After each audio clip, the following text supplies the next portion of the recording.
Thank you. And like the chairman, I've got a lot of questions in a short period of time. I enjoyed your opening remarks, and I think you're right. This is a country that is sick in many ways. We need to focus on disease prevention rather than spending a huge amount of money on tertiary care. And I've enjoyed and appreciated some of the remarks you have made in the past. So let me just see if we're on the same page here. When I was sitting where Senator Cassidy is now, I fought hard to have much more substantive labeling on junk food. In fact, it's my view that we should not have food manufacturers selling junk TV ads. My understanding is you have come out against junk food ads on television. Is that correct? Yes. Can you just take 30 seconds to elaborate that? Would you use your position to ban junk food TV ads? Thank you so much, Senator Sanders. And I agree with you completely. I think there is so much that we agree on these issues. Just to be clear, the Surgeon General's office does not have the purview to ban this. But you have a voice. Absolutely, and that's a voice I would absolutely lend to talking about the dangers of ultra-processed foods and getting these advertisements off TV. Right. This has long been a part of my message. I talk about it in my book. Senator Marshall mentioned earlier ago the crisis we have in obesity, childhood obesity.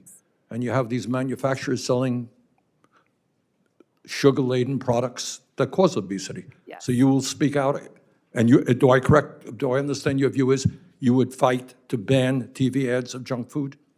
I think you will be frustrated by how much I will be talking about ultra-processed foods. Good. I won't be frustrated. I'd be delighted. All right, let me ask you another area that we may have some agreement. As you know, the United States and New Zealand are the only two countries in the world that allow the pharmaceutical industry to advertise on TV. I believe we should ban those ads. How do you feel? I agree with you. Okay. I mean, just to elaborate, as you know, but for anyone who might be listening, you know, about 65 to 70% of the calories that our children are eating are ultra-processed frankenfoods made in factories that are so disconnected from their origin, source, and nutritional value that, you know, we're putting just nutritionally devoid food in our children. And then we wonder why we have an obesity crisis in children and why chronic diseases are rising as early as no, you're right. Toddler years. So no, that's right. My vision in this role is to get more whole, healthy foods on American plates. And we spend a fortune. A fortune. We make people sick, and then we spend a fortune trying to keep them alive. All right, those are important areas of agreement, and I appreciate that. But I want to pick up on an issue that the chairman raised, and it's a terribly important one, and that deals with vaccines. And I think the answers you gave us were a little bit political and not to the point.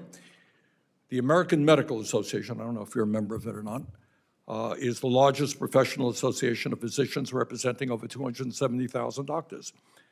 And they wrote in November that, quote, an abundance of evidence from decades of scientific studies shows no link between vaccines and autism, end quote. In contrast, Secretary Kennedy has said, quote, I do believe that autism does come from vaccines, end of quote.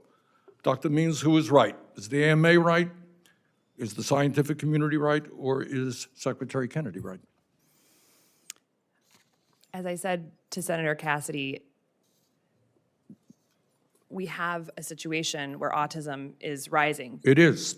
This is a huge problem. It is, but we don't want conspiracy theories to Absolutely. I 100% agree with you. And also, as a biomedical researcher and physician, I am not going to sit here and say that we should not study something in the future.